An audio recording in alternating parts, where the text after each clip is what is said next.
A Washington, D.C. District Court sentenced pro-life advocate Lauren Handy to almost 5 years in prison for a peaceful protest at a Washington, D.C. abortion facility. Now, Handy is perhaps best known for being among those who discovered the remains of 5 late-term aborted babies, often referred to as the DC-5, outside a D.C. abortion facility, the same facility where her protest occurred. This is information the judge barred from being mentioned at her trial. Now, the Justice Department came after her based on the Freedom of Access to Clinics Entrances Act, the FACE Act. It goes back to 1994 when Bill Clinton was president.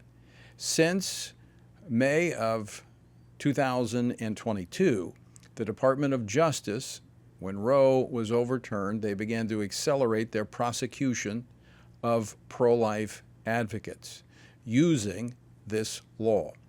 Joining me now to discuss this is Peter Breen. He's the Executive Vice President and the head of litigation at the Thomas More Society, which represented Handy in this case. Peter, welcome back to Washington Watch. Thanks for joining us. Hey, glad to be with you, Tony. Thank you. I got to get your reaction to this. I'm stunned by this. How did you respond to yesterday's sentence? It was a real disappointment.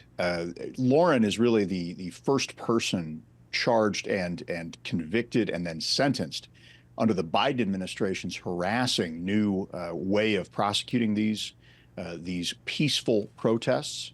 They're using a 10-year felony statute, conspiracy against rights, that was invented to go after the KKK over 100 years ago, and now using it against these peaceful pro-life protesters. And you juxtapose them against the over 100 pro-life churches and pregnancy centers that have been firebombed and vandalized with almost nothing done by the Department of Justice. Which, by the way, the FACE Act has a provision that also prohibits interfering with church services. That was put in by Orrin Hatch back when this law passed back in the mid-90s. That's never been used. I'm wondering, Peter, if in the appeal, and I do understand you're going to appeal this, that the fact that this law has been on the books for all these years and never used until the Biden administration specifically said they want to go after pro-lifers after the overturn of Roe. Is that a factor?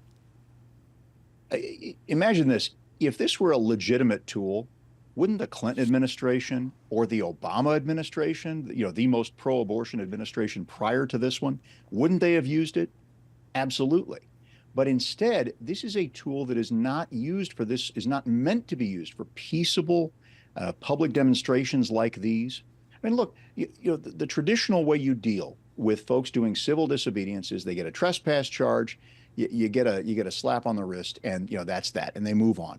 I mean, we've been through in the last 5 years or so, I mean, our cities have been burned and people weren't even charged. And now we're looking at people that peaceably came into a late-term abortion facility where we think we've got evidence of illegal abortions, and not just abortions, but actual homicides, of little children that were born. And our folks are getting 5 years in a federal penitentiary for that? Well, that makes no sense. Peter, you don't have to go back 2 years. You just need to go back a couple of days to look what was happening on some of these college campuses, Columbia University, where they're breaking into buildings, occupying buildings, destroying property, and at most get a slap on the wrist or maybe expelled from school. Not looking at 5 years in prison for peacefully protesting and advocating for the protection of the unborn. I mean, if this does not show how the Biden administration has weaponized the law and the federal enforcement through the Department of Justice, I don't know what does. And I'll tell you, the one upshot of this, so, the first case that the Department of Justice brought was against Mark Houck, Right. the father in Pennsylvania whose home was raided by 20 heavily armed federal agents. And we were able to secure a not guilty verdict for him in the federal district court in Philadelphia. And so they started there, and now they've gone after people utterly peaceable for these, multi-year, looking for multi-year sentences. The American people are seeing what's going on. And I've never seen so much sensitivity, both at the political leadership and in the American people. They're seeing this, and I think it's getting through. And so there is, if there is a silver lining to this, the people of America are waking up and seeing this sort of thing, and it is driving them to understand the Biden administration is misusing the government. They are not fit to be at the the levers of power with this sort of an attitude and with these sorts of actions. I do pray that they are seeing the realities of this. If I'm not mistaken, Peter, the Thomas More Society also represented 6 pro-lifers in Tennessee that were charged under the FACE Act. I think they were convicted. They've not yet been sentenced. Is that correct? Yes, and so we've got a similar situation in Tennessee. There's another one in Michigan as well. And our client in Tennessee is Paul Vaughn, who was he's a dad of 11 kids. He's just a regular guy who was there. In fact, he didn't even block the door. He was just there for moral support. They swept him in as part of a conspiracy to support a First Amendment protected activity. Now, and so we think we have a strong appeal there. And we are going to take this as far as it needs to be taken, because I mean, we've seen recently the Biden administration has charged people with laws that were not meant for the conduct charged. And the Supreme Court was even looking at this recently. Folks have been keyed into it. So we're very hopeful that we may be able to get at least the felony part, this conspiracy against rights, overturned. I mean, look, Dobbs reversed Roe. There is no right to abortion in America. So why are we now dealing with this conspiracy against rights charge? It makes no sense at all. Yeah, hopefully you will get a judge who actually understands the law and is willing to uphold the law as it stands.